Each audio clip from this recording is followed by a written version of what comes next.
अस्सलाम वालेकुम students, I hope you all are fine.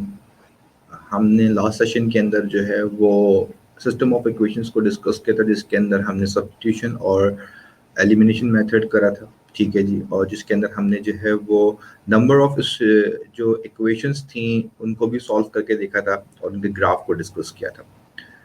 अब हम अपने नेक्स्ट सेशन के अंदर जो है वो एक्सपोनेंशियल एंड लॉगरिथमिक फंक्शंस को डिस्कस कर रहे हैं। ठीक है, और एक्सपोनेंशियल एंड लॉगरिथमिक फंक्शंस का एक क्वेश्चन जो है वो आपके पेपर में भी आता है। जो लास्ट मैंने आपको चीज़ें शेयर करी हुई थी, ठीक है जी, उसके अंदर मैंने आपको चैप्टर 7 का भी जो है वो एक हैंड आउट शेयर किया है। ठीक है, अच्छा, और फर्दर मैं आपके ग्रुप्स में जो है वो इसको और भी शेयर कर दूंगा एक दफ़ा। और इसके साथ साथ जो है जिनके पास बुक्स अवेलेबल हैं तो चैप्टर 7 से भी जो है वो इसकी प्रैक्टिस कर सकते हैं। ठीक है, अच्छा, एक्सपोनेंशियल एंड लॉगरिथमिक फंक्शंस जो है वो आपका चैप्टर 7 है फ्रैंक एस बर्डनिक का। और आज हम कोशिश करेंगे कि एक्सपोनेंशियल साइड्स को जो है वो फोकस करें, और अगर सेशन के अंदर टाइम स्पेस हुआ तो हम जो है वो लॉगरिथम्स को भी जो है वो हम स्टार्ट करेंगे। तो अब हम मूव करते हैं अपनी एक्सरसाइज की तरफ for exponential and logarithmic functions. अच्छा, एक्सपोनेंशियल्स एंड लॉगरिथमिक फंक्शंस आपके पास जो हैं वो क्या हैं? एक होता है लॉग की फॉर्म में, ठीक है जी, और एक होता है आपका एलएन की फॉर्म में। ठीक है जी, लॉग जो होता है आपका वो सिंपल लॉगरिथम होता है, ठीक है जी, और एलएन जो होता है वो आपका क्या होता है, वो नेचुरल लॉग कहलाता है। कोई भी आपके पास जो वैल्यू होती है जिस पर हम लॉग अप्लाई करते हैं, उसका इनवर्स, उसका एंटी लॉग जो होता है वो बेसिकली 10 की पावर की फॉर्म में आता है। ठीक है, आप साइंटिफिक कैलकुलेटर के अंदर जब लॉग निकालते हैं तो लॉग के आगे उसकी वैल्यू पुट करते हैं, नंबर पुट करते हैं, तो आपके पास उसकी वैल्यू आ जाती है। और अगर आप उसको एंटी लॉग करें, यानी उसका इन्वर्स करें आप, तो इन्वर्स करने में क्या होगा आपके पास? इन्वर्स करने में आपके पास जो है वो साइंटिफिक कैलकुलेटर के अंदर क्या होगा, आपके पास 10 बना हुआ आएगा और उसके ऊपर पावर की स्पेस आ रही है। आप वहां पे जो है उस वैल्यू को डालेंगे तो वो आपका क्या करेगा, एंटी लॉग कर देगा। इसके साथ साथ आपके पास नेचुरल लॉग जो होता है जिसको हम एलएन से रिप्रेजेंट करते हैं। ठीक है जी, एलएन बेसिकली क्या होता है आपके पास? एलएन जो होता है वो नेचुरल लॉग होता है और वो किसी भी नंबर को एक्सपोनेंशियल वैल्यू यानी ई की पावर की फॉर्म में जो है वो कन्वर्ट कर देता है। लॉग किसी भी नंबर को 10 की पावर के इक्विवेलेंट कन्वर्ट करता है, ठीक है जी, और एलएन जो होता है किसी भी नंबर को एक्सपोनेंशियल के इक्विवेलेंट पावर पे जो है वो कन्वर्ट कर देता है। इसको आप एक एग्जांपल के तौर पे चेक कर लेते हैं। वो क्या है आपके पास? लेट सपोज कि अगर आपके पास यहाँ पे हम ले लेते हैं फॉर एग्जांपल दैट इज, हमने एक वैल्यू ली दैट इज log 542। ठीक है जी, अब log 542 का मतलब क्या हो जाएगा? log 542 का मतलब ये है कि हम कैलकुलेटर के ऊपर इसमें डालते हैं log 542, तो इसका आंसर आ रहा है 2.7339। अब ये जो आपके पास log की वैल्यू आ रही है log 542 की, बेसिकली ये क्या कर रहा है, 542 को 10 की पावर की फॉर्म में कन्वर्ट कर रहा है। ठीक है जी, अभी जो 10 की पावर की फॉर्म में कन्वर्ट कर रहा है, अगर हमें इसका एंटी लॉग लेना है, ठीक है जी, यानी लॉग का इन्वर्स करना है और दोबारा मुझे अपना ओरिजिनल नंबर चाहिए, तो मुझे इसके लिए क्या करना पड़ेगा? जब मैं शिफ्ट लॉक करूंगा तो आपके पास कैलकुलेटर में इस तरह 10 बना हुआ आएगा और पावर की स्पेस खाली हो जाएगी, और पावर में आपने ये लॉग की वैल्यू को लिखना होगा 2.7339। अच्छा, 2.7339 जो आपके पास वैल्यू आ रही है, ठीक है जी, वो वैल्यू, उसमें पॉइंट की वैल्यू ज्यादा है। हमने यहाँ पे क्या किया है, हमने यहाँ पे थोड़ी सी वैल्यू कम ली है। ठीक है जी, तो इसका आंसर आपके पास क्या आ गया? इसका आंसर एग्जैक्टली आ रहा है 541.87, यानी ऑलमोस्ट आपके पास कितना आ गया, 542। यानी लॉग जिस नंबर पे अप्लाई किया जाएगा वो बेसिकली क्या कर रहा होता है, उसको 10 की पावर की फॉर्म में कन्वर्ट कर रहा होता है। लॉग और 10 की पावर आपस में एक दूसरे के लिए क्या है, इनवर्स हैं, एंटी हो जाते हैं एक दूसरे के। ठीक है, इसी तरीके से अगर हम एग्जांपल देखते हैं किसकी, एलन की। एलन में लेता हूं किसका? एलन में लेता हूं 245 का। एलन 245 का मतलब क्या हो जाएगा? एलन 245 की वैल्यू जो आ रही है आपके पास वो आ रही है 5.501। ठीक है जी, 5.501। अब बेसिकली ये क्या कर रहा है, ये 45 245 जो आपके पास नंबर है उसको एक्सपोनेंशियल में कन्वर्ट कर रहा है। ठीक है जी। अगर मैं इसको एंटी पे जाता हूँ, इसका एंटी लॉग करता हूँ, यानी ln का मैं एंटी लॉग करता हूँ, नेचुरल लॉग का एंटी लॉग करूंगा और साइंटिफिक कैलकुलेटर में आप ln अब इस्तेमाल करेंगे तो आपके पास क्या होगा, आपके पास e लिखा हुआ आएगा और उसकी पावर लिखी हुई आ जाएगी। आप पावर में इसकी वैल्यू डालेंगे 5.501। तो जैसे आप 5.501 पुट करेंगे उसमें तो आपके पास आंसर आ जाएगा, दैट इज 244.93। तो ये क्या शो कर रहा है कि LN245 जिसका आंसर आ रहा है 5.501, बेसिकली वो एक्सपोनेंशियल की पावर की वैल्यू है जो कि 245 के बराबर है। ठीक है। अच्छा, ln और एक्सपोनेंशियल, ln और e आपस में एक दूसरे के क्या हैं, इनवर्स होते हैं, ऑपोजिट होते हैं। इसी तरह log ऑफ x और 10 की पावर x, ये दोनों आपस में एक दूसरे के लिए क्या है, इनवर्स होते हैं या एंटी होते हैं। ठीक है, बिल्कुल वैसे ही जैसे आप स्क्वायरिंग के लिए, स्क्वायरिंग खत्म करने के लिए स्क्वायर रूट को इस्तेमाल करते हैं या स्क्वायर रूट को खत्म करने के लिए स्क्वायर को इस्तेमाल करते हैं, ये बिल्कुल वैसे ही है। ठीक है जी। और इसमें भी ये क्या करते हैं कि जहाँ एक दूसरे की ऑपोजिट ये आ जाए तो ये वैल्यूज जो होती है वो क्या होती हैं, यहाँ पे वो वैल्यूज खत्म हो जाती हैं। ठीक है जी। यानी अगर कहीं पे ln है, आपने एक्सपोनेंशियल e अप्लाई कर दिया तो वहां से ln खत्म हो जाएगा। ठीक है जी। और अगर कहीं पे e है और आपने ln अप्लाई कर दिया तो वहां से e खत्म हो जाएगा। ठीक है जी। यानी ये दोनों एक दूसरे के ऑपोजिट है। ठीक है। अच्छा, अब हम देखते हैं आपके पास जो आपका एक्सरसाइज है। एक्सरसाइज 7 के अंदर स्टार्टिंग में तो आपके पास कुछ स्केचिंग है फंक्शन की। ठीक है जी। और ये जो फंक्शन की स्केचिंग है आपके पास बेसिकली वो क्या है, ये जो आपको स्टार्टिंग में स्केच द फंक्शन का एक सवाल दिखाई दे रहा है। स्केच द फंक्शन जैसे आपने स्टार्टिंग में मैंने आपको बताया था ग्राफ के हवाले से कि आप डिफरेंट वैल्यूज पुट करते हैं एक्स की। ठीक है जी। यहाँ पे फंक्शन है y equals to F X equals to 2 की पावर x। अब एक्सपोनेंशियल फंक्शन या लॉगरिथमिक फंक्शन, एक्सपोनेंशियल फंक्शंस का मतलब क्या होगा आपके पास, एक्सपोनेंशियल फंक्शंस का मतलब ये होता है कि आपके पास जब आपका फंक्शन जो है उसके अंदर जो भी वैल्यू है, वेरिएबल उसके अंदर क्या होगा, पावर की फॉर्म में आएगा। अब पावर की फॉर्म में आएगा वेरिएबल, और जो बेस होगी आपके पास, ये जो आपके पास बेस नजर आ रही है ये बेस 2 है। Function of x equals to 2 की पावर x। तो ये 2 की जगह पे आपके पास e भी आ सकता है और कोई नंबर भी आ सकता है, मगर वेरिएबल आपका कहाँ आ जाएगा, पावर में आएगा, इसलिए इसको एक्सपोनेंशियल फंक्शन कहते हैं। अब यहाँ पे x की कोई भी वैल्यू पुट करेंगे तो y की वैल्यू आ जाएगी। इसी तरीके से आप यहाँ पे 4-5 वैल्यूज जो है वो x की पुट करेंगे तो आपके पास कॉरेस्पॉन्डिंग y की वैल्यूज आएंगी, और उससे आप क्या कर सकते हैं, उससे आप अपना जो है वो फंक्शन को स्केच कर सकते हैं, इसको आप ग्राफ कर सकते हैं। ठीक है जी। ग्राफ पेपर पे इसकी नीड नहीं होती है, ये मैं आपको क्लियर कर दूं। ठीक है जी। इसके ग्राफ का सवाल बेसिकली आता नहीं है, ये मैं आपको एज अ नॉलेज के लिए जो है वो बता रहा हूँ थोड़ा सा। ठीक है। आपको इसको जो है वो फ्री हैंड अपने पास जो है वो कॉपी पे ड्रॉ करना होता है। ठीक है। अच्छा, अब उसके बाद यहाँ आपके पास जो मेन एक्सरसाइज का कुछ सवाल है जो पेपर के पॉइंट ऑफ व्यू से आ सकते हैं, वो क्या है आपके पास, वो सवाल है आपका क्वेश्चन नंबर 6 to 21। ठीक है जी। क्वेश्चन नंबर 6 to 21 आपके पास क्या है, डिफरेंट फंक्शंस गिवन है और आपको उसने कहा है कि आपने वैल्यू कंप्यूट करनी है, वो क्या है, f0 f-3 और फंक्शन की वैल्यू 1 रखकर। ठीक है। तो अब आपके पास यहाँ पे वैल्यू जो आ रही है वो क्या आ रही है, आपके पास 3 वैल्यूज आपसे इसने जो है ना वो फंक्शन की मांगी हैं कि अगर आपके पास x0 पुट किया जाए तो फंक्शन के रिजल्ट्स क्या होंगे, x अगर -3 पुट किया जाए तो फंक्शन के रिजल्ट्स क्या होंगे, और अगर x आपके पास 1 पुट किया जाए तो आपके पास फंक्शन के रिजल्ट्स क्या होंगे। ठीक है। तो let's start with question number 8। हम एक क्वेश्चन नंबर 8 करके यहाँ पे आपको दिखाते हैं। ठीक है जी। लाइक हम यहाँ ले रहे हैं, ठीक है जी, क्वेश्चन नंबर 8।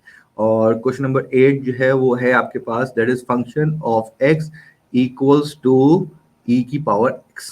ठीक है। और हमें मालूम क्या क्या करना है भाई, हमें मालूम करना है कि f0 की वैल्यू क्या होगी, f-3 की वैल्यू क्या होगी, एंड f1 की वैल्यू क्या होगी। ओके। तो लेट्स स्टार्ट। तो इसके अंदर कुछ भी नहीं है, बहुत इजी है ये। इसके अंदर क्या करना है, आपने x की वैल्यूज को पुट करना है। अब यहाँ आपके पास फंक्शन ऑफ x जो है वो क्या है, दैट इज एक्सपोनेंशियल की पावर x। ठीक है जी। और तीन जो वैल्यूज आपसे उसने बारी बारी मांगी हैं वो किसकी जगह पे मांगी है, वो x की जगह पे वैल्यूज मांगी है। तो पहली वैल्यू उसने कही कि अगर x जीरो हो जाए, x जीरो का मतलब क्या हो जाएगा, function of x will become function of zero and exponential की पावर क्या हो जाएगी, जीरो। और एक्सपोनेंशियल की पावर जीरो जो होती है आपके पास वो क्या होती है, वो वन के बराबर होती है। ये सब कैलकुलेटर से आपने जो है वो सॉल्व करके लिखना है। ठीक है जी। इसके अंदर आपको कुछ वर्किंग ज्यादा नहीं करनी होगी, सिर्फ कैलकुलेशन से वैल्यू निकालनी है, प्लस करके आपको आंसर लिखना होगा, अगर कोई प्लस या माइनस का काम होगा। अब x की वैल्यू इसने कहा -3 है। ठीक है जी। तो अब फंक्शन x का क्या हो जाएगा, वो -3 हो जाएगा।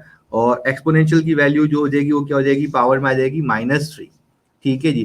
तो अब एक्सपोनेंशियल में पावर -3 आती है अगर, तो वैल्यू क्या आ जाएगी आपके पास, 0.049। दैट इज 0.049 आपके पास क्या आ गया, f-3 की वैल्यू आ गई। अब आ जाते हैं आगे, अगर x इक्वल्स टू अगर 1 आ जाए तो function of 1 equals to exponential 1। ठीक है जी। और अगर एक्सपोनेंशियल 1 की वैल्यू कर दें आप तो क्या आ जाएगा, 2.718। 2.718। ठीक है जी। क्लियर हो गई बात ये। तो इसमें क्या करना है, इसमें तमाम क्वेश्चंस के अंदर आपने सिर्फ और सिर्फ क्या करना होगा, आपने सिर्फ इसके अंदर जो है जो x की वैल्यू दी हुई है उस x की वैल्यू को फंक्शन में पुट करना होगा। और फंक्शन में पुट कर कर जो है वो आपने क्या करना है, इसके आंसर्स को मेंशन करना है। अब जरूरी नहीं है कि यार तीन यहाँ पे पूछे गए, अगर पेपर में सवाल आता है तो तीन पूछे जाए। ठीक है जी। पेपर में कोई एक वैल्यू भी पूछ सकता है वो आपसे। ठीक है जी। कोई दो भी पूछ सकता है। क्लियर। अच्छा, अब आगे आ जाते हैं।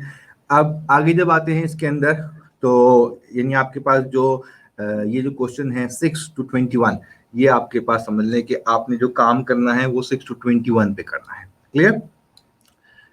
देन उसके बाद हमने देखा यहाँ पे स्केच द फॉलोइंग फंक्शन। अब ये जो स्केचिंग है आपकी, स्केचिंग का मतलब क्या है, आपको स्केच का मतलब ही क्या होता है आपके पास, कि आपकी जो वैल्यूज होंगी वो पॉइंट्स की फॉर्म में आ रही होंगी। ठीक है जी।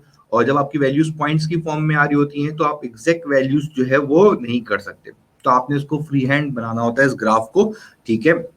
और स्केच का मतलब क्या हो जाएगा आपके पास, कि आपने x की कोई 4 वैल्यूज या 5 वैल्यूज सपोज करनी है और इस फंक्शन में पुट करनी है। जैसे मैंने भी आपको 3 वैल्यूज पुट करके दिखाई, एक ही फंक्शन में 3 वैल्यूज अलग अलग पुट करके दिखाई। ठीक है जी। जब मैंने एक ही फंक्शन में 3 वैल्यूज पुट करी थी तो आंसर क्या आया, एक में जो है वो हमने 0 पुट किया तो 1 आ गया। ठीक है जी। एक में -3 पुट किया तो 0.049 आ गया। और एक में 1 पुट किया तो 2.718 आ गया। बेसिकली हमारे पास ये जो वैल्यू आ रही है वो क्या आ रही है, उसको अगर हम थोड़ा सा ऐसे लिख के आपको दिखाएं, यानी ये बन जाएगा आपका क्या, पॉइंट। ठीक है जी। ये एक्स वाई का पॉइंट बन जाएगा। एक्स की वैल्यू जब हमारे पास 0 थी तो वाई कितना आ गया, 1। यहाँ एक्स और वाई की वैल्यू क्या हो गई, जब मैंने x की वैल्यू -3 ली तो y की वैल्यू आई 0.049। इधर क्या हो गया, एक्स वाई की वैल्यू जब मैंने x1 लिया, ठीक है, तो y की वैल्यू आ गई 2.718। ठीक है। अब आपको पिक्चर क्लियर हो जाएगी कि जो स्केचिंग है आपके पास वो कैसे होगी आपके पास। अब 0.049 या 2.718 इसको ग्राफ पे प्लॉट करना, it's not an easy job. ठीक है। तो इसीलिए इसके लिए लफ्ज इस्तेमाल किया जाता है किसका, इसीलिए इसके अंदर लफ्ज इस्तेमाल किया जाता है स्केच का। ठीक है जी। तो हम एग्जैक्ट वैल्यू तो बना नहीं सकते, तो बाई चांस पेपर में ऐसी कोई सवाल आते नहीं है कि जिसमें जो है वो आपसे वो स्केचिंग के बारे में पूछा जाए। ठीक है। अच्छा, अब जो पेपर में सवाल आता है वो मैंने आपको बताया कि वो आपको एक्सपोनेंशियल कोई फंक्शन दे सकता है और उससे आपको जो है वो कहे कि कोई पर्टिकुलर वैल्यूज फाइंड आउट करे। या अब जो हम आ रहे हैं दूसरे सवाल पे, वो दूसरा सवाल कहाँ से स्टार्ट हो रहा है, इट इज स्टार्टिंग फ्रॉम 32। ठीक है जी। Convert each of the following exponential functions into equivalent base E exponential functions. ठीक है जी। मैंने भी आपको बताया कि एक्सपोनेंशियल फंक्शंस का मतलब क्या है, कि आपके पास कोई भी फंक्शन हो और उस फंक्शन के अंदर वैल्यू कहाँ आएगी, आपके पास वेरिएबल की वैल्यू जो होगी पावर में आ रही होगी। आप देखें, आप क्वेश्चन नंबर 32, दैट इज 1.6 की पावर क्या है x। 1.6 की पावर x का मतलब क्या है कि ये एक्सपोनेंशियल फंक्शन है, ठीक है जी। मगर इसकी बेस सिंपल है, इसकी बेस जो है वो नंबर की फॉर्म में आ रही है। अब जब भी आपके पास बेस जो है वो नंबर की फॉर्म में आती है तो उसके लिए हमें क्या करना होगा, उसको हम कन्वर्ट कर सकते हैं एक्सपोनेंशियल बेस के अंदर, ठीक है जी, यानी बेस ई के अंदर हम इसको कन्वर्ट कर सकते हैं, ठीक है जी। अब बेस ई की कन्वर्जन कैसे की जाती है वो हम देख लेते हैं अपने एक्सरसाइज के हिसाब से, ठीक है जी। तो हम करते हैं यहाँ पे क्या, ठीक है, सॉरी, हम यहाँ पे करते हैं अब कन्वर्जन ऑफ बेस करते हैं, ठीक है जी। हम यहाँ पे जो है वो स्टार्ट करते हैं अपना नेक्स्ट टॉपिक, यहाँ पे कन्वर्जन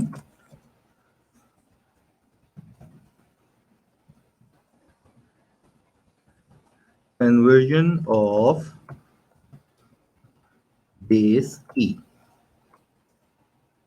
ठीक है जी, कन्वर्जन ऑफ बेस ई। अच्छा, कन्वर्जन ऑफ बेस ई का क्वेश्चन जो है वो आपका स्टार्ट हो रहा है कहाँ से, वो स्टार्ट हो रहा है क्वेश्चन नंबर 32 से, ठीक है। और क्वेश्चन नंबर 32 हम आपको दिखा देते हैं यहाँ पे क्या है। क्वेश्चन नंबर 32 है आपके पास, function of x equals to 1.6 की पावर x, ठीक है जी। ये आपके पास है function of x equals to 1.6 की पावर x, ठीक है। अच्छा, अब इसकी बेस क्या है, नंबर की फॉर्म में, इसको कन्वर्ट करना है किसमें, ई बेस के अंदर। तो ई बेस में कन्वर्ट करने के लिए हमें क्या करना होगा, उसका सोल्यूशन देख लेते हैं, ठीक है जी। उसके सोल्यूशन में क्या आएगा, अब आपके पास बेस क्या है, बेस है आपके पास 1.6, ठीक है जी, बेस नजर आ रही है आपको, दैट इज बेस 1.6, ठीक है। अब हमें क्या करना होगा, इसको बेस को कन्वर्ट करने के लिए, हम बेस को कन्वर्ट करने के लिए क्या करते हैं, इस्तेमाल करते हैं कि ये ई की कन्वर्जन में कितना होगा। तो उसको हम लिखते हैं कैसे, उसको हम लिखते हैं ई की पावर n इक्वल्स टू 1.6, ठीक है। हमने लिखा है यहाँ पे क्या, दैट इज ई की पावर n। अब मुझे 1.6 को जो है वो कन्वर्ट करना है ई की फॉर्म में। तो ई जो होता है वो पावर, ई की जो है वो कोई भी नंबर होता है वो ई की पावर की फॉर्म में आएगा, ठीक है जी। और ई की पावर के फॉर्म में आने के लिए हमें क्या करना पड़ेगा, अब मैं यहाँ पे क्या करता हूं, bye applying ln on both sides, ठीक है जी। अब मैंने क्या कर दिया, ln जो है वो बोथ साइड्स पे अप्लाई किया। जब ln अप्लाई होता है तो हमने क्या कहा था आपको कि, अब इसको हम ऐसे लिखते हैं थोड़ा सा डिफरेंट करके, दैट इज ln, ठीक है जी, ln e की पावर n, और इधर लेते हैं ln, ठीक है, और ये हो जाएगा आपका 1.6। बोथ साइड्स पे ln अप्लाई किया हमने। जब ln और e एक साथ आते हैं तो ये दोनों आपस के क्या होते हैं, ऑपोजिट होते हैं। तो जब ये ऑपोजिट होते हैं तो यहाँ पे क्या होगा, ln और e खत्म हो जाएंगे, खाली बच जाएगा n, ठीक है। अच्छा, और उसके बाद फिर हमने क्या किया, साइंटिफिक कैलकुलेटर की मदद से ln की वैल्यू निकाली 1.6।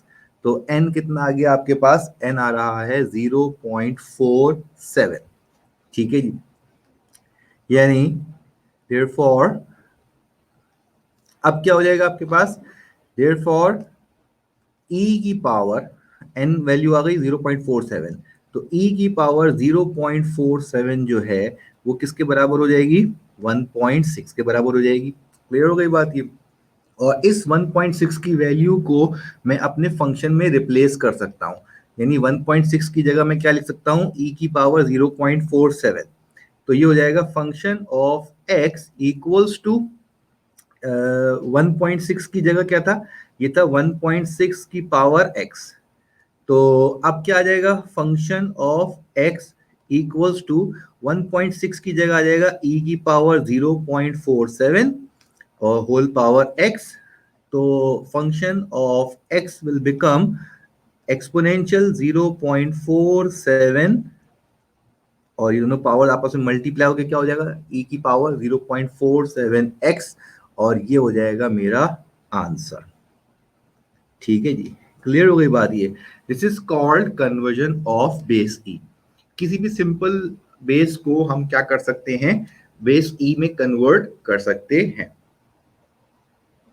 अब अगर आपके पास सवाल के अंदर बेस के दो वैल्यूज आ जाती हैं तो दोनों को सेपरेटली हमें क्या करना होगा, कन्वर्ट करना होगा। ठीक है, लाइक इसमें आपको शो कर देते हैं यहाँ पे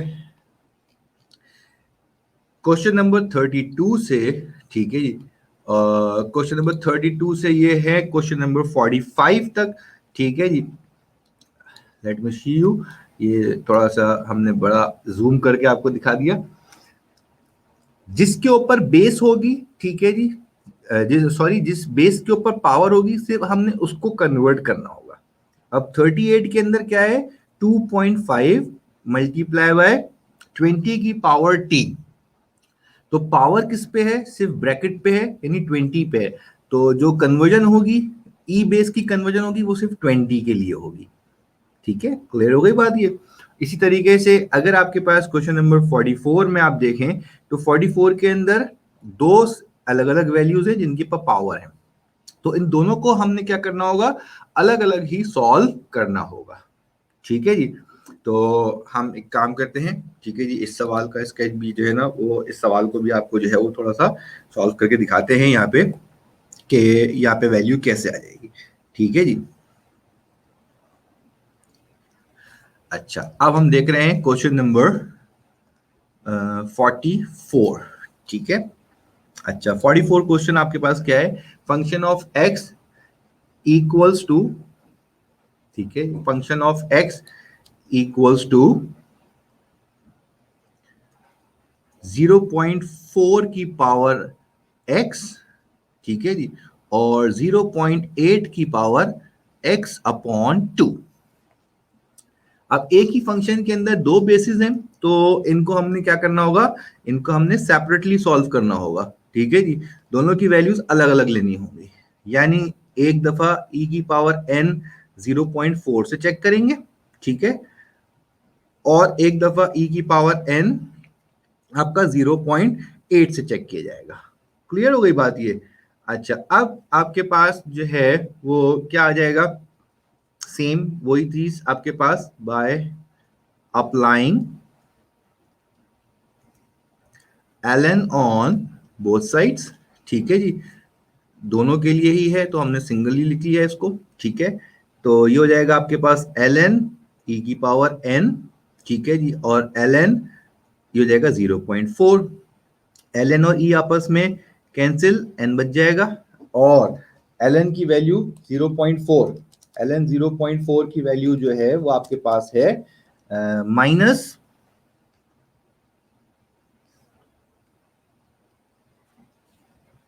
ठीक है, ये आ गए आपके पास माइनस 0.916। ठीक है जी, 0.916। अच्छा जी, अब आपके पास जो वैल्यू आ रही है वो क्या है, देयरफॉर इसकी कन्वर्जन में कितना आ जाएगा आपके पास, e की पावर 0 - 0.916 इज इक्वल्स टू 0.4। ठीक है जी, एक 0.4 की वैल्यू ये आ गई। ठीक है, और जब मैं ln यहाँ पे अप्लाई करूंगा, ln e की पावर n और ये हो जाएगा ln 0.8। तो अब आपके पास यहाँ बच जाएगा n और ln आपके पास जो आ रहा है 0.8 का वो आ रहा है माइनस 0.223। तो ये हो जाएगा कितना, e की पावर माइनस 0.223 इक्वल्स टू ये हो जाएगा आपके पास कितना, 0.8। Got it. अब जब सवाल पे आ जाते हैं दोबारा हम, तो सवाल हमारे पास क्या था, सवाल हमारे पास था function of x equals to 0.4 power x, ठीक है, इंटू 0.8 पावर x अपॉन 2, ठीक है। तो इसको अब हम रिप्लेस कर देंगे e से, तो function of x will become e की पावर -0.916, ठीक है, पावर x, और 0.8 हो जाएगा e की पावर -0.223, होल पावर क्या है, x अपॉन 2, ठीक है जी। तो function of x will become exponential, ये हो जाएगा -0.916 पावर x, ठीक है, और ये हो जाएगा एक्सपोनेंशियल 0.0223 डिवाइडेड बाई 2। जब डिवाइड बाई 2 करेंगे तो ये डिवाइड हो रहा है, बेसिकली ये नंबर है, ये 2 से डिवाइड हो जाएगा आपके पास, तो ये आ जाएगा -0.1115x, ठीक है। अब आप इसको जो है वो एज इट इज भी छोड़ सकते हैं, ठीक है, यहाँ पे इसको छोड़ा जा सकता है, और एक काम और भी इसमें कर सकते हैं, वो क्या होगा आपके पास कि अगर हम इसको ऐड करना चाहें, ठीक है, क्योंकि ये ई है, ये बेस है, ये ई है, बेस है, और बेस सेम होगी तो पावर्स ऐड हो जाती हैं, तो मैं इनकी पावर्स को ऐड करके लिख सकता हूँ। दोनों माइनस में, तो माइनस माइनस क्या हो जाएंगे, प्लस हो जाएंगे ये, और प्लस होके क्या आ जाएंगे ये 0.91916 प्लस 0.1115, तो ये दोनों वैल्यूज ऐड होने के बाद जो आ जाएंगी वो आ जाएंगी -1.0305x, ये हो जाएगा मेरा आंसर, ठीक है जी। This is called the base convergence, ठीक है जी। बेस कन्वर्जेंस का मतलब क्या होता है, आपके पास किसी भी सिंपल नंबर को हम क्या करते हैं, अपने बेस ई के ऊपर कन्वर्ट कर देते हैं। ये पूरी आपके पास जो एक्टिविटी है ये कवर करती है आपके एक्सरसाइज 7.1 को, ठीक है जी। अच्छा, 7.1 आपकी जब कवर हो जाती है, ठीक है, तो उसके बाद जो वैल्यू आती है आपके पास वो क्या है, ठीक है जी। उसके बाद जो आपके पास वैल्यू आती है दैट इज एक्सरसाइज आपका आता है 7.2, ठीक है। मैं आपको अभी उसकी भी एक्सरसाइज दिखाता हूँ यहाँ पे, और हम जो है वो सेक्शन जो है हमारा दैट इज सेक्शन 7.1 हमने अभी देख ली है, ठीक है, और अब हम जो है वो मूव कर रहे हैं 7.2 की तरफ। 7.2 के अंदर भी आपके पास जो है वो एक्सपोनेंशियल फंक्शंस हैं कुछ, ठीक है जी। और वो जो एक्सपोनेंशियल फंक्शंस हैं आपके पास वो कैसे हैं, हम वो भी दिखा देते हैं आपको, ठीक है, ताकि आपको पता चले कि कैसा सवाल जो है वो आपके पास पेपर में आते हैं, ठीक है। अच्छा, 7.2 आपके पास जो है, ठीक है, एप्लीकेशन ऑफ एक्सपोनेंशियल फंक्शन से रिलेटेड एक्सरसाइज है, ठीक है। ये आ रही है आपके पास एक्सरसाइज 7.2। एक्सपोनेंशियल फंक्शंस का मतलब क्या होता है, एक्सपोनेंशियल फंक्शंस आपके पास जो होते हैं उसके अंदर दो मेन चीजें होती हैं जिसको हम डिस्कस करते हैं, ठीक है। एक होती है आपके पास ग्रोथ, और एक होती है आपके पास एक्सपोनेंशियल डिके, ठीक है जी। यानी ग्रोथ फंक्शन होता है और डिके फंक्शन होता है एक्सपोनेंशियल के अंदर, एक्सपोनेंशियल फंक्शंस के अंदर, ठीक है। अच्छा, एक्सपोनेंशियल फंक्शंस के अंदर ग्रोथ का मतलब क्या है कि कोई ऐसी चीज जिसके अंदर जो है वो एकदम से जो है वो रिगरसली जो है वो बढ़ जाए, जैसे कि अभी आपने देखा ये जो कोविड का इशू है, ठीक है जी। इस कोविड के इशू के अंदर आपके पास स्टार्टिंग में क्या था, स्टार्टिंग में आपके पास जो था वो कुछ केसेस थे, ठीक है, और फिर वो एकदम से उनके नंबर्स में जो है वो एक रिगरसली जो है वो उनके अंदर इंक्रीज आना शुरू हो गया। जब उसके अंदर एकदम से इंक्रीज आना शुरू होता है, ठीक है, तो ऐसे फंक्शंस को हम कहते हैं एक्सपोनेंशियल फंक्शंस।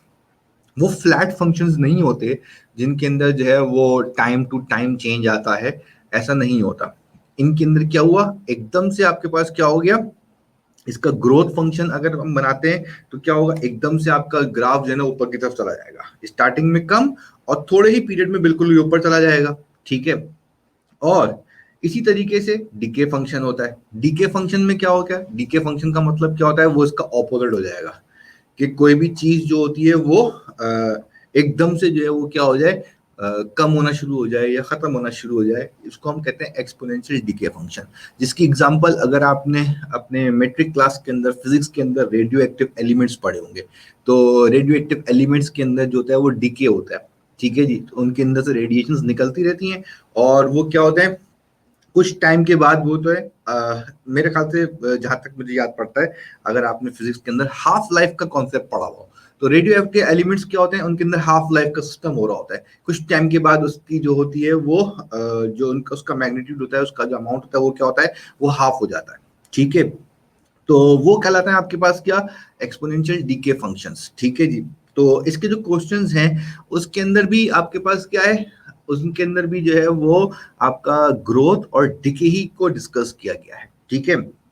अच्छा, ये जो सवाल आपके पास फर्स्ट आपको शो कर रहे हैं यहाँ पे, उस फर्स्ट क्वेश्चन के अंदर आपके पास क्या है, उस फर्स्ट फंक्शन के अंदर आपके पास जो है वो इन्वेस्टमेंट है 2 लाख की, ठीक है, made which earn interest at the rate of 8% per year. अब एक इन्वेस्टमेंट है 2 लाख रुपए की, ठीक है जी, और उस 2 लाख रुपए की इन्वेस्टमेंट के ऊपर आपने जो है वो इंटरेस्ट अर्न करना है कितना, 8%। अगर इंटरेस्ट कंपाउंड हो जाए कंटिन्यूअसली, कंटिन्यूअस का मतलब क्या है, एक्सपोनेंशियल फंक्शन बन जाएगा वो, ठीक है। यानी आपको कंपाउंडिंग समझ लें आप क्या होती है, कि हम कोई अमाउंट इन्वेस्ट करते हैं उसके ऊपर हमें कोई रिटर्न मिलता है। मिसाल के तौर पे ये 2 लाख रुपए इन्वेस्ट किए, इसके अंदर साल में हमें जो है वो फॉर एग्जांपल हमें जो है वो 2000 का प्रॉफिट हो गया, ठीक है जी। हमने 2000 इसके अंदर दोबारा ऐड कर दिए, तो वो नेक्स्ट ईयर के लिए 2,02,000 हो जाएंगे, ठीक है। दिस इज कॉल्ड कंपाउंडिंग, सही है। और कंपाउंडिंग कंटिन्यूस जो होता है, यानी कंपाउंडिंग ये तो हो गई जो साल की थी आपके पास, क्लियर। हाफ ईयरली पे भी होती है, मंथली पे भी होती है, ठीक है जी। डेली बेसिस पे भी कंपाउंडिंग होती है, यानी हर दिन का इंटरेस्ट निकलता जाएगा, हर दिन का इंटरेस्ट जो है वो प्रिंसिपल अमाउंट के अंदर ऐड होता चला जाता है, ठीक है। और इसके अंदर सबसे ज्यादा ग्रोथ जो होती है वो आपकी कंपाउंडिंग कंटिन्यूस के अंदर होती है। दैट इज योर समझ लें कि जो आपका एक्सपोनेंशियल फंक्शन बन जाता है, ठीक है। अच्छा, एक्सपोनेंशियल फंक्शन के लिए आपके पास क्या हो जाएगा, एक्सपोनेंशियल फंक्शन के लिए आपके पास, हम ये जो ग्रोथ और हमने डीके की बात करी है, ठीक है जी, हम ग्रोथ और डीके को अगर हम डिस्कस कर लें पहले थोड़ा सा, और उसके लिए आपको एक राइटअप बता दें यहाँ पे कि क्या होता है ग्रोथ और क्या होती है आपके पास डीके, ठीक है जी। तो हमने पहले ले लिया क्या, हम यहाँ पे पहले ले लेते हैं आपका, दैट इज ग्रोथ फंक्शन, ठीक है। अच्छा जी, हमने यहाँ ले लिया क्या आपके पास, दैट इज, ये हमने लिख लिया यहाँ पे ग्रोथ फंक्शन, और यहाँ हमने ले लिया आपके लिए डीके फंक्शन, ठीक है। इसमें क्या क्या वैल्यूज आपको गिवन होंगी, हम वो डिस्कस कर लेंगे यहाँ पे। जब हम वो डिस्कस कर लेंगे तो फिर आपको जो है वो इजी हो जाएगा इसको समझना। अच्छा, v equals to v naught exponential power में आ जाएगा के टी, ठीक है जी, ग्रोथ फंक्शन में। और डीके फंक्शन में क्या होगा आपके पास, v equals to v naught exponential power में आ जाएगा माइनस के टी, ठीक है जी। अच्छा, यहाँ पे आपके पास क्या हो जाएगा, where v stands for, v stands for the final value, ठीक है जी, जिसकी की भी बात करेंगे हम, फाइनल वैल्यू। v नॉट जो होगा आपके पास वो कहलाएगा आपका, that is the initial value, ठीक है जी। अच्छा, k जो है आपके पास वो कहलाएगा आपका रेट, ठीक है जी, और t आपके पास कहलाएगा टाइम, ठीक है जी। अब ये तमाम वैल्यूज आपके पास क्या है, ये तमाम वैल्यूज आपके पास जो है वो आ रही हैं किस पे, ग्रोथ फंक्शन पे भी आ रही हैं और डिके फंक्शन पे भी आ रही हैं, क्लियर, ठीक है। अच्छा जी, ये फाइनल वैल्यू, इनिशियल वैल्यू, ठीक है जी, रेट और टाइम, ये 4 चीजें आपके पास में जो फॉर्मूले में गिवन है, इसमें से 3 चीजें आपको वो बता देगा। इनिशियल वैल्यू आपको बताएगा, रेट बताएगा और टाइम बताएगा, जिसकी बेसिस पे आपको क्या करना होगा, जिसकी बेसिस पे आपको जो है वो क्वेश्चन को सॉल्व करना होगा। ठीक है जी। अच्छा, अब देखते हैं यहाँ पे हम लेट सपोज के अगर हम आ जाते हैं क्वेश्चन के ऊपर, एन इन्वेस्टमेंट ऑफ 2 लाख, ठीक है जी, is made which earns interest at the rate of 8% per year if interest is compounded continuously. Okay, तो अब यहाँ आपके पास जो वैल्यूज आ रही हैं क्या है, वो वैल्यूज आपके पास कैसे शो की जाएंगी, हम उनको बारी बारी लिख लेते हैं। ठीक है जी, ये तो हो गया आपका क्वेश्चन नंबर 1। हम कर रहे हैं क्वेश्चन नंबर 1, ठीक है जी, और हम क्वेश्चन नंबर 1 का पहले डाटा दे लेते हैं। ठीक है जी। अच्छा, डाटा में आपके पास इनिशियल वैल्यू कितनी आ रही है, इनिशियल वैल्यू को हम प्रिंसिपल कहते हैं। ठीक है जी, और प्रिंसिपल है हमारे पास 2 lakhs का। ठीक है जी। अच्छा, रेट जो है वो हमारे पास क्या है, के, और यहाँ पे क्योंकि इंटरेस्ट की बात हो रही है तो ये हो जाएगा आई, वो है 8%। ठीक है जी, और 8% का मतलब क्या हो जाता है, 0.08।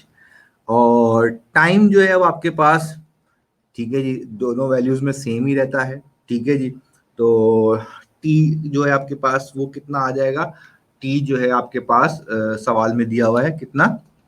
अच्छा, टी आपके पास यहाँ पे मेंशन नहीं है क्योंकि आपने जो है वो नंबर ऑफ ईयर्स के ऊपर आपने इस फंक्शन को बनाना है। और फिर बाद में नेक्स्ट बी पार्ट के अंदर वो आपसे कह रहा है 5 years और 10 years। ठीक है जी, तो 5 year और 10 years की बात कर रहा है ये। तो हम यहाँ पे लिखते हैं पहले तो आपको फंक्शन बनाना है और उसके बाद फिर 5 और 10 की बात कर रहे हैं। क्लियर? तो हमारे पास जो फंक्शन का फॉर्मूला हो जाएगा वो क्या हो जाएगा आपके पास, यानी ए रिक्वायरमेंट अगर हमने करनी है पहले, सही है जी, हम यहाँ पे जो है वो इस डाटा को बनाने के बाद हम इसका सॉल्यूशन सामने स्टार्ट कर रहे हैं। ठीक है। अच्छा जी, सॉल्यूशन ने ले लिया, सॉल्यूशन में हमने पहले लिया ए, और ए क्या कहता है, फाइनल वैल्यू, ठीक है, इक्वल्स टू वी नॉट, क्योंकि अमाउंट बढ़ती है इसलिए वी नॉट एक्सपोनेंशियल में क्या आएगा आपके पास, एक्सपोनेंशियल की वैल्यू में आपके पास आएगा के की पावर प्लस में, के की पावर माइनस होती है तो डिके, और के की पावर के की वैल्यू अगर पॉजिटिव होगी तो ये ग्रोथ फंक्शन है। और यहाँ आपके पास हमने जो है वो फाइनल वैल्यू निकालनी है, फाइनल वैल्यू जो है वी, वो कहलाएगा आपके पास टोटल सम यहाँ पर। ठीक है जी, तो ये जो एस पी और आई मैंने लिखा है वो सिर्फ किसके लिए लिखा है, इंटरेस्ट की वैल्यूज के लिए लिखा है। ठीक है, तो क्या हो जाएगा आपके पास, इस फंक्शन के हिसाब से हमारी फाइनल वैल्यू हो जाएगी एस, इनिशियल वैल्यू है मेरी पी, ठीक है जी, एक्सपोनेंशियल का ई एज इट इज रहेगा, इंटरेस्ट रेट जो दिया हुआ है वो है 0.08। ठीक है जी, और टाइम मेंशन नहीं है, आपको उसने फर्स्ट ए पार्ट में कहा है क्या, आपको उसको ए पार्ट में इसने मेंशन किया है कि आपने सिर्फ एक फंक्शन बना के दिखाना है, तो हमने क्या किया, इसका फंक्शन बना दिया। ठीक है। अच्छा, अब आ जाते हैं हम बी पार्ट के ऊपर। बी पार्ट में वो कहा रहा है क्या, बी पार्ट में उसने कहा कि अगर हमारे पास ये इन्वेस्टमेंट जो है वो 5 years के लिए हो। ठीक है जी, पहले उसने कहा 5 years के लिए, तो अब मेरे पास यहाँ पे जो वैल्यू हो जाएगी वो टी की वैल्यू क्या यूज होगी, वो 5 यूज हो जाएगी। तो मैंने यहाँ पे जो है वो क्या किया, अपना फॉर्मूला लिखा, function S equals to P, sorry, S equals to, पहले मैं ले लेता हूं फॉर्मूले में, पी की वैल्यू आ जाएगी 2 लाख, ठीक है, और फिर multiply by exponential 0.08 multiply bye T की वैल्यू आ जाएगी 5। तो एस इक्वल्स टू ये हो जाएगा 2 लाख मल्टीप्लाई बाय एक्सपोनेंशियल की वैल्यू 5 मल्टीप्लाई बाय 0.08, ये हो जाएगा आपके पास एक्सपोनेंशियल 0.4। ठीक है, तो s इक्वल्स टू 2 लाख, ठीक है, मल्टीप्लाई बाय एक्सपोनेंशियल 0.4 की वैल्यू कितनी आ रही है आपके पास, 1.491। ठीक है जी, 1.491 मल्टीप्लाई बाय 2 लाख, और ये वैल्यू आपके पास कितनी आ गई, सम आपका बन जाएगा कितना, सम बन जाएगा आपका 2,98,364.93। क्लियर? यानी अगर मैं 2 लाख की इन्वेस्टमेंट करता हूं और 2 लाख की इन्वेस्टमेंट में 8% के ऊपर कंटिन्यूस कंपाउंड कर दूं, तो कंटिन्यूस कंपाउंडिंग के ऊपर जो अमाउंट होगी 5 साल बाद वो कितनी हो जाएगी? 2,98,000 की बन जाएगी अराउंड अप्रॉक्स। ठीक है। अच्छा, यही चीज अगर हम जो है वो किस पे लेके जाएं, यही चीज अगर हम कैलकुलेट करें किसके लिए? For 10 years. यानी अगर हम इसको जो है वो 10 ईयर्स के ऊपर जो है वो कैलकुलेट करना चाहें, सेम कैलकुलेशन फॉर 10 ईयर्स, तो ये हो जाएगा S equals to 2 lakh multiply by exponential 0.08 multiply by 10। S equals to 2 lakh, ठीक है, मल्टीप्लाई बाय एक्सपोनेंशियल की value will become 0.8 multiply by 10। ये हो जाएगा आपके पास कितना? 0.08 मल्टीप्लाई बाय 10 विल बिकम 0.8। ठीक है जी। एक्सपोनेंशियल 0.8 की वैल्यू, दैट इज एक्सपोनेंशियल 0.8, ये आ रहा है आपके पास 2.25। और जब मैं इसको मल्टीप्लाई कर दूंगा 2 लाख से, तो ये हो जाएगा आपके पास 4,45,108.18। ठीक है जी। ये अमाउंट डॉलर्स में आ रही है, सही है। यानी इसका मतलब क्या हो जाएगा? इसका मतलब है कि अगर 10 ईयर्स के लिए मैं कंटिन्यूस कंपाउंडिंग पे चला जाऊंगा, तो कंटिन्यूस कंपाउंडिंग के ऊपर मैं अमाउंट जो 2 लाख की इन्वेस्ट करूंगा वो 10 साल के बाद कितनी हो जाएगी? वो हो जाएगी 4,45,000। ये आपके पास क्या है? ग्रोथ फंक्शन है। अब पॉपुलेशन ग्रोथ भी ऐसी हो सकती है, सही है। लाइक अगर हम जो है वो नेक्स्ट क्वेश्चन की तरफ देखें, तो इन्वेस्टमेंट 5 लाख की हो गई है, ठीक है, रेट है 7.5% का, कंपाउंडेड कंटिन्यूसली है, और हमने निकालना है कि वो 10 ईयर्स और 20 ईयर्स में कितना ग्रो कर जाएगा। ठीक है जी। इसी तरह की एक्सरसाइज आगे जो है वो रिक्वायरमेंट में आ रही है, सही है।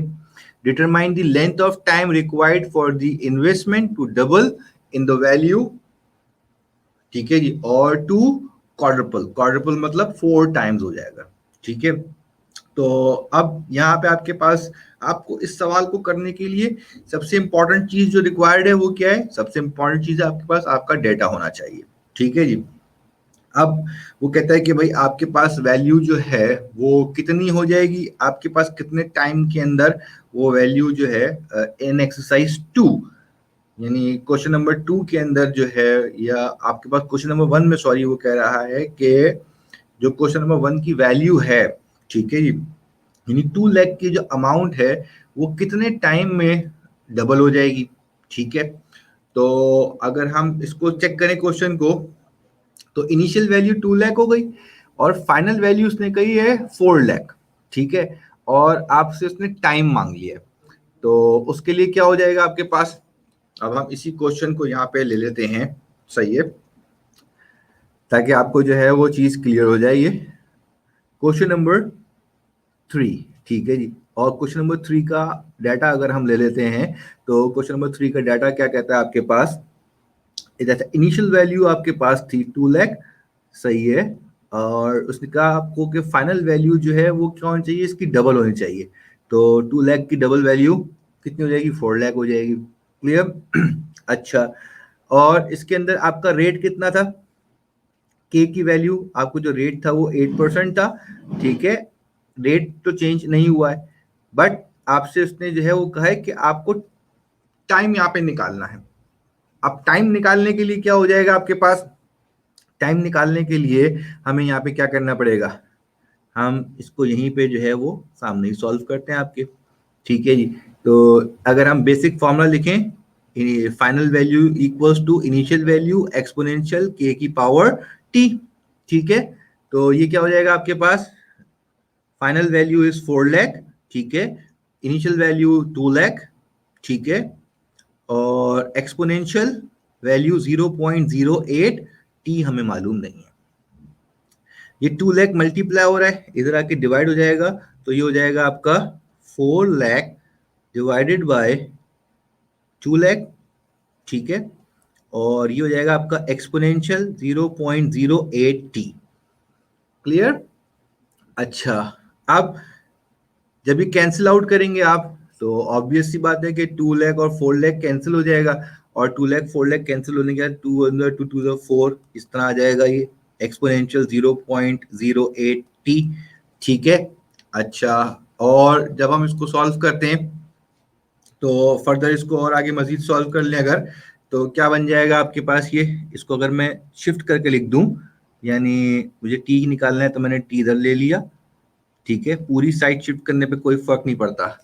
यहाँ पे मैं लिखूंगा बाय एक्सपोनेंशियल, खत्म करना है मुझे अब, तो मैं लिखूंगा bye applying ln on both sides, ठीक है जी, ln ऑन बोथ साइड्स। तो अब ये आपके पास जो हो जाएगा वो क्या हो जाएगा, यहाँ आपके पास ln अप्लाई हो जाएगा, ठीक है जी, और जब ln अप्लाई होगा यहाँ पे एक्सपोनेंशियल 0.08 टी, और इस तरीके से राइट हैंड साइड पे भी ln अप्लाई होगा, और जब ln अप्लाई हो जाएगा तो ये हो जाएगा ln2। ln और एक्सपोनेंशियल आपस में क्या होते हैं, एक दूसरे के ऑपोजिट होते हैं, तो ये खत्म हो जाएंगे, खाली बच जाएगी ये 0.08 पावर टी, और ln2 जो होता है वो आपके पास कितना होगा, 0.693, 0.693।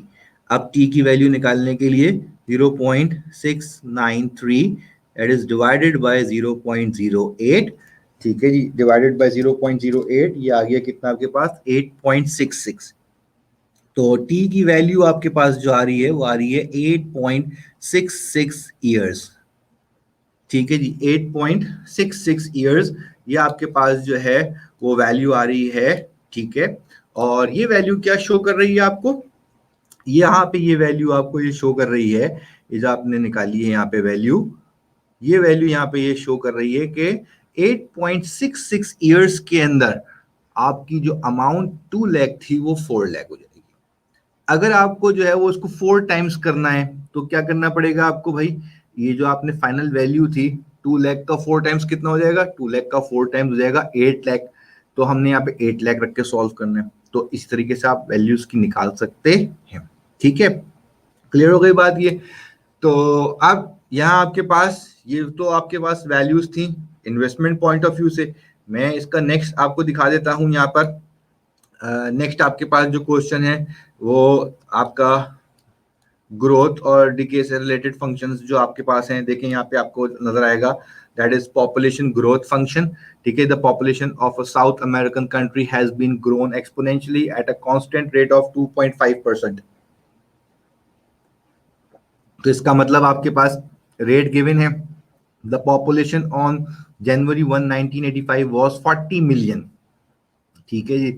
इनिशियल वैल्यू आपके पास आ गई 40 मिलियन, रेट आपके पास आ गया है, और इससे आपने क्या करना है, ग्रोथ फंक्शन बनाना है, जैसे मैंने भी बनाकर दिखाया है आपको।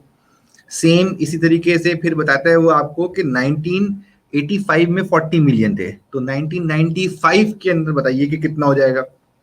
तो इसका मतलब क्या हो गया आपके पास, इसका मतलब हो गया 10 इयर्स का फर्क हो गया। तो जो भी फंक्शन बनेगा, जैसे मैंने अभी वहां पे वैल्यू निकाली थी, वैसे यहाँ पे भी क्या होगा, टी की वैल्यू आप 10 पुट कर देंगे। 2010 का मतलब 25 इयर्स का फर्क पड़ जाएगा, तो 25 इयर्स के फर्क का मतलब क्या हो जाएगा कि 25 इयर्स के फर्क के बाद वैल्यू कितनी आएगी, ठीक है जी। अच्छा, इसी तरीके से आप नीचे आए अगर, तो देखें आपके पास यहाँ पे ये डीके फंक्शन आ रहा है। डीके फंक्शन में क्या होता है, आपके पास पावर माइनस में आ जाती है, ठीक है जी। जब पावर माइनस में आएगी तो इट मीन्स कि ये आपका डीके फंक्शन है, ठीक है। जब आपके पास डीके फंक्शन आ जाता है तो इसका मतलब है कि आपकी वैल्यू जो होगी वो क्या हो रही होगी, कम हो रही होगी। ये जो 2,50,000 है वो हमारी इनिशियल वैल्यू है, एक्सपोनेंशियल आ गया, ये पूरा फंक्शन इन्होंने बनाकर दे दिया आपको, ठीक है जी। What was the original value of the piece of equipment, वो हो जाएगी 2,50,000। What is the expected resale value after 5 years, तो यहाँ आपके पास जो फंक्शन है उसके अंदर टी की वैल्यू जो है वो आपने 5 पुट करनी है, तो ऑटोमेटिकली 2,50,000 जो इनिशियल वैल्यू है वो अब क्या होगी, डीके फंक्शन होने की वजह से एक्सपोनेंशियली कम होकर वैल्यू को क्या करेगी, 2 लाख, फाइनल वैल्यू की 2,50,000 से कम आएगी। जैसे अभी इन्वेस्टमेंट वाले सवाल के अंदर वैल्यू ज्यादा आई थी, वैसे आपके पास जो है वो यहाँ पे वैल्यू कम हो जाएगी। ठीक है जी, यही सवाल इसके अंदर जो है वो डीके से रिलेटेड सवाल है। ठीक है, आपका जो है वो endangered species, the Department of Interior for the United States estimated that the number of deer of a particular species was 60,000 at the beginning of 1980. Scientists estimate that the population of this species is decreasing exponentially at a rate of 4%.